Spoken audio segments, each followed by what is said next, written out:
வாகிதா பேகம். யார் இந்த வாகிதா பேகம்? ஒட்டுமொத்த சமூக வலைதளமும் கடந்த 2 நாட்களாக இந்த பொண்ணை வச்சு செஞ்சுக்கிட்டு இருக்காங்க. அவ்வளோ தாக்குதல், சொல்லப்போனால் கொலை மிரட்டல் வரைக்கும் எடுத்தாச்சு. அந்த பெண்ணே வீடியோவில் இன்னைக்கு நான் ஒருவேளை கொல்லப்படலாம், என்னை கொல்வதற்கான சதித்திட்டங்கள் நடக்கலாம், அப்படி நான் இறந்து போனால் இவங்க தான் காரணம் அப்படின்னு நோட் பண்ணி சொல்லியிருக்கு. ஏற்கனவே சில நாட்களுக்கு முன்னாடி ஜபஹர் அலி அப்படின்ற ஒரு இஸ்லாமியர் ஒரு வீடியோன்னு போட்டிருந்தார். நான் இறக்கலாம், என்னை கொல்லப்படலாம், என்ன எப்படியும் கொண்டுருவாங்கன்னு தெரியும் அப்படின்னு சொல்லி 2வது நாட்களே அவர் கொல்லப்பட்டார். அப்படி இருக்கிற பட்சத்தில் இந்த விஷயம் வெரி வெரி சீரியஸ். அப்படி அந்த வாகிதா பேகம் என்ன பண்ணாங்க, எதற்காக இன்று அவர் மீது இப்படிப்பட்ட தாக்குதல் நடந்து கொண்டிருக்கு, அவர் மேலே ஆல்ரெடி போலீஸ் புகாரும் கொடுத்துருக்குறாங்க. என்ன நடந்தது அப்படின்னு டீட்டெயிலாக பார்க்கலாம். நான் உங்கள் யங் தாத்தா.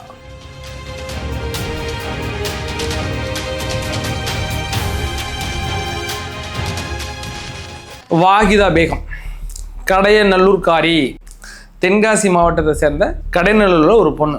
அவங்க என்ன பண்ணாங்கன்னா, இன்ஸ்டாகிராமில் வீடியோ போடுவாங்க. She is a Instagram influencer. நிறைய வீடியோ போட்டுட்டு தான் செம்ம ட்ரெண்ட் ஆச்சு. மோர் தென் 2 lakh மேலே அவங்க ஃபாலோவர்ஸ் வச்சுருக்காங்க இன்ஸ்டாகிராமில். என்ன பிரச்சனை? அவங்க நிறைய வீடியோ போட்டுட்ருக்காங்க, நிறைய சினிமா பாடல்களுக்கு டான்ஸ் ஆடிக்கிட்டு இருக்காங்க. இந்த கமெண்டில் கீழே வந்து இந்த பச்சை சங்கிங்க இருக்காங்கல்ல, அவங்க திட்டிக்கிட்டே இருந்தாங்க. இது போக அந்த பொண்ணு எந்த ஊருன்னு கண்டுபிடிச்சி கடையநல்லூரில் அவங்க வீட்டில் போயிட்டு கம்ப்ளைண்ட் பண்ணாங்க. ஒரு குரூப், இந்த இஸ்லாத்தை சேர்ந்த சில பொண்ணு ரொம்ப மோசம், வேறு சில மாதிரியான கமெண்ட்களை அவங்க வந்து கம்ப்ளைண்ட் பண்ணாங்க. இதை தெரிஞ்சுக்கிட்டு அவங்க ஒரு வீடியோ ஒன்று போட்டாங்க.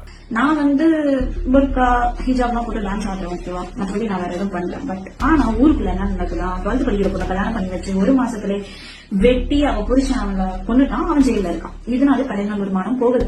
அப்புறம் கறி வாங்க போன குழந்தை, சின்ன குழந்தைய வந்து கறிக்கடையிலே வச்சு ரேப் பண்ணி கொண்டு துண்டு துண்டா வெட்டி போட்டு அந்த டைம்லயும் கூட கடையநல்லூரோட மானம் போகல, ஓகேவா. அப்புறம் அக்கம் பக்கம் வீடு அந்த மாதிரி இடத்துல எல்லாம் வந்து ஹஸ்பண்ட் ஃபாரின் அனுப்பிட்டு 4-5 வீட்டை வச்சுட்டு இருக்க அந்த மாதிரி டைம்ல கூட கடைநல்லூரோட மானம் போகல. ஸ்கூல் படிக்கிற பையனும் பொண்ணும் கசகசா பண்ணி அந்த பொண்ணு குழந்தை உண்டாயி அந்த மாதிரி டைம்ல கூட நம்மளோட கடைநல்லூர் மானம் போகல. அண்ட் ஸ்கூல் படிக்கிற பசங்களுக்கு கூல் விற்கும் போது கூட கடைநல்லூர் மானம் போகல. மதரசா பொண்ணு சின்ன குழந்தைய அப்பா வயசுல இருக்க ஒரு பரதேசி நாய் சைல்ட் அபியூஸ் பண்ணும்போது கடைநல்லூர் மானம் போகல. புருஷன் ஃபாரின்ல இருக்கும்போது வேற ஒருத்தனோட தொடர்பு வச்சு குழந்தை உண்டாகிட்டு அந்த குழந்தை பிறந்ததும் வெளியே கட்டி அசிங்கமாயிடணும், பாத்ரூம் டப்புல அந்த குழந்தைய போட்டு கொல்ல ட்ரை பண்ணும்போது கடைநல்லூர் மானம் போகல.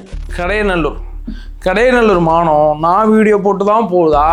ஒரு சின்ன பொண்ணை கறிக்கடைக்கு கறி வாங்க போன பொண்ணை வல்லுணர்வு பண்ணி கொலை பண்ணாங்க. அது உங்களுக்கு பெருசாக தெரில. அப்போ வந்து கடையநல்லூர் மானம் போகலை. ஸ்கூல் படிக்கிற பையனும் பொண்ணும் தவறாக இருந்து குழந்தை உண்டாகி அந்த குழந்தைய கொண்டு டபுளை போட்டு கொண்டாங்க இல்லையா, அப்போ அந்த கடையநல்லூர் மானம் போகல. ஹஸ்பண்ட் வெளிநாட்டுக்கு அனுப்பிட்டு 2-3 பேரோட தொடர்பு வச்சுருந்தாங்க, அப்போல்லாம் அந்த கடையநல்லூர் மானம் போகல. அப்படின்னு கடையநல்லூரில் நடந்த ஒரு விஷயத்தை பேக்கேஜாக கொண்டு வச்சு அப்படிலாம் உங்கள் மானம் போகல, நான் வீடியோ போட்டு தான் உங்கள் மானம் போகுதா அப்படின்னு ஒரு வீடியோ ஒன்று போட்டிருந்தாங்க. அதற்கு பிறகு இந்த விஷயம் சமூக வலைதளங்களாம் பெருசாக பேசப்பட்டுச்சு. பாய் விட்டம்மா சிறப்பான செய்திகள் செஞ்சுட்டு அதிலெல்லாம் எந்த மாற்றுக்கிறது கிடையாது. நான் ஒரு வீடியோ ஒன்று போடுறேன், அந்த வீடியோ பாருங்கள், அதெல்லாம் தரமாக இறங்கி செஞ்சுருக்கீங்களே, அது சரியா தப்பா அப்படிங்கிறத நம்ம பிறகு பார்ப்போம்.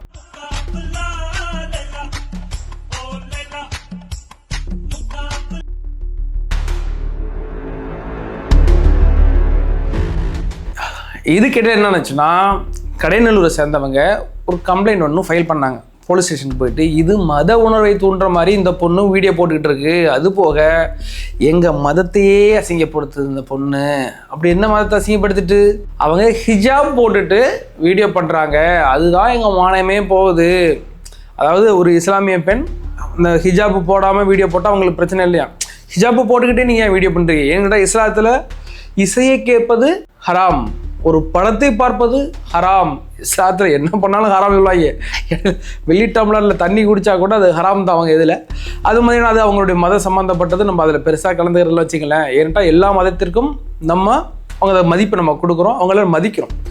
ஆனால் இது அதிகபட்சமாக போகும்பொழுது தான் பிரச்சனை. இப்போது அந்த பொண்ணு மறுபடியுமே அந்த வீடியோலாம் டெலீட் பண்ணிவிட்டு சாரி கேட்டுச்சு. எப்படி கேட்டாங்க, இந்த கடைநல்லூரில் எல்லாருமே நல்லவங்க தான், நீங்கள் பண்ணுறது எல்லாமே சரிதான், நான் தான் தப்பாக இருக்கேன், நான் தான் தவறு, என்ன மன்னிச்சிருங்கன்னு ஒரு நக்கலாக போட்டுச்சு அப்படின்னு தெரில, ஆனால் போட்டுச்சு.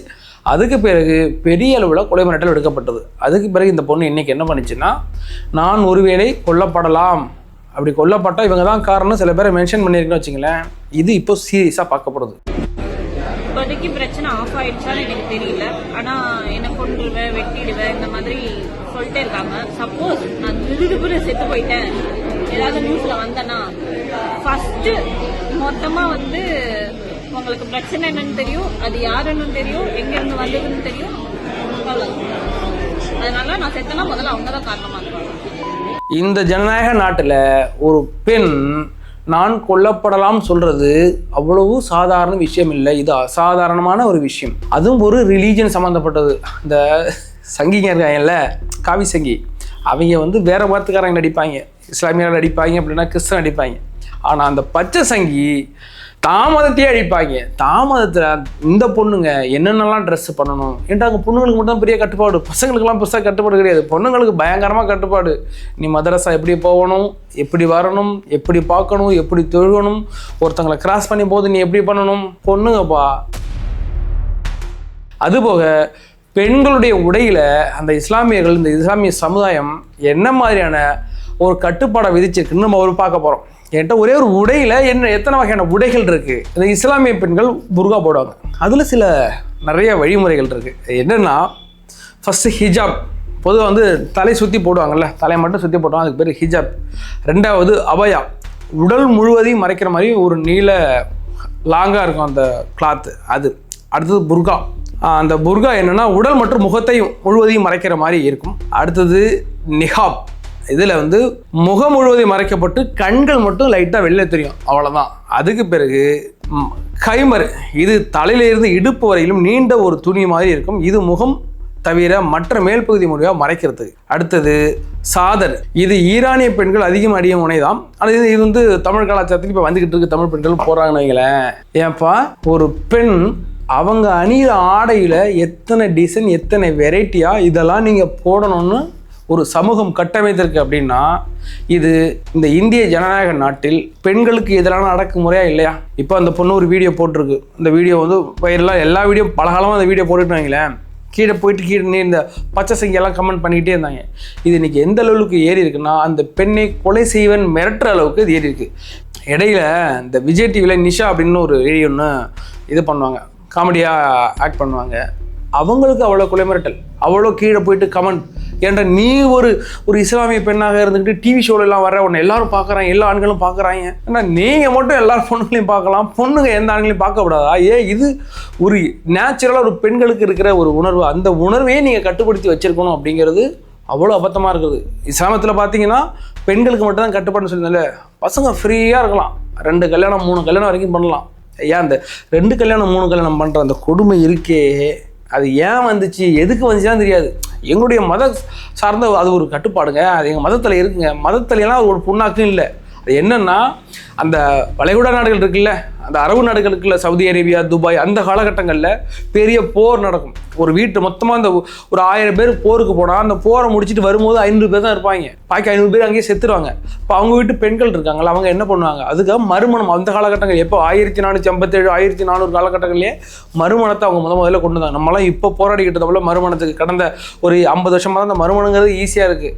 ஆனால் அவர்கள் இந்த அரபு கண்ட்ரியில் உள்ளவங்க 1400 அந்த காலகட்டங்கள்லேயே வச்சுருந்தாங்க. அது எதுக்குன்னா, அந்த போரில் இறந்து போவாங்க, அதுக்கு பேர் இந்த பெண்கள் என்ன பண்ணுவாங்கன்னா மறு கல்யாணம் பண்ணிக்கலாம். அப்போ ஒரு ஆண் 2-3 கல்யாணம் கூட பண்ணிக்கலாங்கிறது அது வேறு வழி இல்லாமல் வச்சது. இவங்க என்னன்னா, இது எங்கள் மதம் ஒரு சம்பிரதாயம், ஆம்பளை பசங்க 4 கல்யாணம் பண்ணிக்கலாம், 5 கல்யாணம் பண்ணிக்கலாம்னு இவங்க இருக்கிறதுக்கு இவங்க வந்து ஒரு மத கட்டுப்பாடு அப்படிங்கிற பேரில் இருக்காங்க. இதுக்கு பிறகு வந்து முத்தலாக்கு அப்படின்னு ஒன்று வரும். முத்தலாக்கு என்னென்னா, அந்த பெண்ணோட அனுமதியே இல்லாமல் தலாக் சொல்லிடலாம். 3 வாட்டி போயிட்டு மஜித்தில் தலாக் சொன்னால் அந்த பெண் அவ்வளோதான், டிவோர்ஸ்.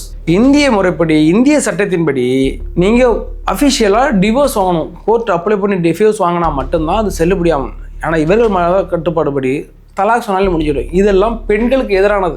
அரபு கண்ட்ரிலேயே எவ்வளோ ஃப்ரீயாக விட்டாங்க. சவுதி அரேபியாவில் ஒரு காலத்தில் பெண்களுக்கு எந்த வாய்ப்பும் கிடையாது. இன்றைக்கி வண்டி ஓட்டதுலேருந்து பெண்களுக்கு எல்லா முன்னுரிமையும் கொடுக்கப்படுது. ஆனால் இந்தியாவில் இதுக்கு நேர்மாறாக என்ன பண்ணுறாங்கன்னா, எப்படியெல்லாம் பெண்களை கட்டுப்படுத்தலாம், இவங்க தாட்டு முழுக்க பொண்ணுங்களே எப்படி கட்டுப்படுத்தலாம், பொண்ணுங்க நம்ம வீட்டுக்கு போயிடக்கூடாது. இவங்க வந்து ஒரு ஃபோட்டோ ஒன்று ஷேர் பண்ணுவாங்க, பக்கத்தில் வந்து ஒரு குச்சி மிட்டாய் தனியாக இருக்கும், இன்னொரு குச்சி மிட்டாய் கவர் சுற்றி இருக்கும். அந்த தனியாக இருக்கிற குச்சி மிட்டாயில் வந்து எறும்பெல்லாம் முக்கியமா பார்த்தீங்களா, அந்த ஹிஜாப் போட்டால் பெண்களுக்கு எவ்வளோ பாதுகாப்பு அப்படிங்கிற மாதிரி. அது அந்த பெண்ணின் சம்பந்தமான ஒரு சுதந்திரம். அந்த பெண் அதை எப்படினாலும் பயன்படுத்தலாம். இப்போ இந்த விஷயத்துக்கு வரலாம். என்னென்னா, இது 2 வகையாக பார்க்கலாம். அந்த பெண் போட்டாங்கல்ல அந்த வீடியோஸில் மத உணர்வை கொச்சப்படுத்துகிற மாதிரியோ இல்லை மத உணர்வை தூண்டுற மாதிரியோ இல்லை ரிலிஜனுக்கு ஆப்போசிட்டாக இருந்துச்சுன்னா இந்தியாவில் உள்ள செக்ஷன் 295A அதன்படி அது குற்றம் தான். எந்த ஒரு மதத்தினரையும் புண்படுத்தக்கூடாது. அதே மாதிரி இன்னொன்று, பெண்களுக்கு ஆடை சுதந்திரம்னு ஒன்று இருக்குது. அந்த பொண்ணு இந்தியா தானே, நம்ம தமிழ்நாட்டுக்கு கடையனூர் பொண்ணு தானே அந்த பொண்ணுக்கு ஒரு ஆடை சுதந்திரம் இருக்குல்ல. தான் விருப்பப்பட்டதை இங்கே செய்வதற்கு இந்தியாவில் ஜனநாயக நாட்டில் உரிமை இருக்குது. இது ஒன்றும் சவுதி அரேபியா கிடையாது, இது ஒன்றும் கத்தார் கிடையாது, இது ஒன்றும் துபாய் கிடையாது. துபாயில் தான் இதை மாதிரி ஹிஜாப் இல்லாமல் வீடியோ போட்ட பொண்ணை வெட்டிட்டாங்க, அந்த அரசாங்கமே வெட்டிட்டு அப்படிலாம் நிறைய பேர் கேள்விப்பட்டிருக்கோம். இதெல்லாம் அந்த நாடு கிடையாது. இது இந்தியாங்கிற பட்சத்தில் அந்த பெண்ணுக்கு ஆடை சுதந்திரம் இருக்கிறது, அந்த பெண்ணுக்கு எல்லா சுதந்திரமும் இருக்கிறது. தான் குறிப்பிட்ட ஒரு ஆணையை நான் ஒரு லவ் பண்ணால் கல்யாணம் பண்ணுறதுக்கு அந்த சுதந்திரம் இருக்குல்ல. அப்படி இருக்கிற பட்சத்தில் இந்த பெண்ணின் ஆடை சுதந்திரத்தில் தலையிட்டது யார்? அப்படி தலையிட்ட நீங்கள் தான் இந்த பெண்ணை இன்னைக்கு இந்த அளவுக்கு டார்ச்சர் பண்ணி கொலை மிரட்டுற வரைக்கும் நீங்கள் போயிருக்கீங்கல்ல. அப்போ நம்ம மக்களாகிய நம்ம இந்த விஷயத்த நம்ம ஏன் இந்த விஷயத்த பார்க்கணும்னா இதான் பார்க்கணும். ஒரு பொண்ணு வீடியோ போட்டிருக்கு, என்ன கொலை பண்ண போகிறாங்க, என்ன கொன்றுவாங்க, அதுக்கு இதான் காரணம் போட்டுக்கும் போது இந்த விஷயத்த எல்லாரும் வெரி சீரியஸாக நம்ம அந்த விஷயத்தை பார்க்கணும். இதே மாதிரியான சம்பவங்கள் தொடர்ந்துக்கிட்டு இருந்துச்சுன்னா தமிழ்நாட்டில் சட்ட ஒழுங்கு பாதிப்பு எப்படி இருக்குன்னு நமக்கு தெரியும். அதனால் நம்ம தமிழ்நாட்டு பொண்ணு, அது என்ன ஒரு இஸ்லாமிய பெண்ணாக எல்லா மதத்தினருக்கும் நம்ம முன்னுரிமை கொடுக்குறோம், எல்லா மதத்தினையும் நம்ம மதிக்கிறோம். இருந்தாலும் ஒரு இஸ்லாமிய பெண் இப்படி ஒரு கூக்குரல் இட்டு ஒரு வீடியோ இட்டுருக்குங்கிற பட்சத்தில் we have all responsibility. நம்ம தான் அதுக்கு ரெஸ்பான்சிபிலிட்டி எடுத்துக்கணும். சமூக வலைதளங்களில் பெரிய அளவில் இது டாக் போயிட்டு இருக்கு. சொல்லப்போனால் ஒரு பெரிய குரூப் இதை எடுத்து பொலிட்டிக்கல் பண்ணிட்டு இருக்காங்களே, அதெல்லாம் பார்க்காம இதை ஒரு சக ஆணா சக இந்தியனா அந்த பெண்ணுக்கான நீதி ஒன்று இருக்குல்ல, அந்த பெண்ணுக்கான உரிமைன்னு இருக்குல்ல, அந்த பெண்ணுக்கான ஒரு ஆடை சுதந்திரம் இருக்குல்ல, அதை நம்ம பெற்றுக் கொடுக்கணும். இப்போ பார்த்தீங்கன்னா நம்ம ரிலீஜனில் ஹிந்து ரிலீஜன்லாம் எப்படி ரீல்ஸ் போட்டுக்கிட்டு இருக்க போகணுங்கிறது தெரியும். அதை ஜாலியாக நம்ம பார்த்துக்கிட்டு இருப்போம். நம்ம அதெல்லாம் பெரிய அளவில் இன்ட்ரெஸ்ட் இல்லை வச்சுக்கலாம். நம்ம இதை பற்றி பேசுறதுக்கு இன்ட்ரெஸ்ட் இல்லைன்னு சொன்னால் அது பார்க்கறதுக்கு இன்ட்ரெஸ்ட் அது எல்லாருக்கும் இருக்கும், பேசுறதுக்கு நமக்கு அதை பற்றி இன்ட்ரெஸ்ட் கிடையாது. ஆனால் இன்றைக்கி இந்த விஷயம் இவ்வளோ பெருசு வந்துட்டுங்கிறதுனால இந்த விஷயத்தை திரும்ப எடுத்து பேசுகிறோம். அப்போ பொதுமக்களாகிய உங்களுடைய கருத்து என்ன? எல்லா மதத்தை சார்ந்தவர்களும் இந்த வீடியோ பார்ப்பதற்கான வாய்ப்புகள் இருக்குது. நீங்கள் எந்த மதத்தை சார்ந்தாலும் சரி, இங்கே பெண்களுக்கு சம உரிமை, அதாவது சம பாதுகாப்பு, அந்த ஆடை சுதந்திரம் எல்லாத்தையும் பற்றியும் நாள் கணக்காக வாய் கீழே பேசுவாங்க. இந்த திராவிட குரூப்பெல்லாம் விட்டிங்கன்னா மைக்கை விட்டால் கட்சி தின்றுவானுங்க, அந்த அளவுக்கு பேசுவாங்க. பெண் சுதந்திரத்தை பற்றி தெரியுமா, ஆடை சுதந்திரத்தை பற்றி தெரியுமா, பெரியார் என்ன சொல்லியிருக்கா தெரியுமான்னு ஒரு பய வாயை திறக்கலை. ஏன்னு கேட்டால் அது இஸ்லாமிய பெண். இப்போ அவங்க வாயை திறந்தா இஸ்லாமிய பிரச்சனை வந்துடும், அதை அவங்க டீல் பண்ண முடியாது. கேட்டால் இஸ்லாமியல் ஓட்டு இப்போ எங்கே போகுது, திராவிடத்துக்கு போகுது. அதனால் இதெல்லாம் வாயை திறக்க மாட்டாங்க, வேறு பிரச்சனைக்கு தான் வாயை திறப்பாங்க. ஏதாச்சும் இந்த ஹிந்து ரிலீஜன் பிரச்சனைனா டக்குன்னு தலைவங்க உள்ளே வந்துடுவாங்க. இப்படி இருக்கிற பட்சத்தில் மக்களாகிய நீங்கள் உங்களுடைய கருத்தை சொல்லுங்கள். அந்த பெண் இன்றைக்கி நிறைய வீடியோ போட்டிருக்காங்க அப்படின்னு நம்ம பார்த்துருக்கோம். அவங்களுக்கான சுதந்திரத்தை அவங்க பயன்படுத்திகிட்டு இருக்காங்க. இந்த விஷயத்தில் போயிட்டு இப்போ ஒரு மத சாயத்தை போசுறதும், மதவாதிகள் இன்னைக்கு அவர்களுக்கு கொலை மிரட்டல் விடுப்பதும் எப்படிப்பட்ட தாக்கத்தை உங்களுக்கு ஏற்படுத்தியிருக்கு? உங்களுடைய தாழ்மையான கருத்துக்களை கமெண்ட் செக்ஷனில் போடுங்க. உங்களுடைய கேள்விகளுக்கு எங்களுடைய பதில்கள் காத்து கொண்டிருக்கும். வேற ஒரு வீடியோவில் சந்திக்கும் வரை உங்களிடம் விடுவது நான் உங்கள் யங் தாத்தா.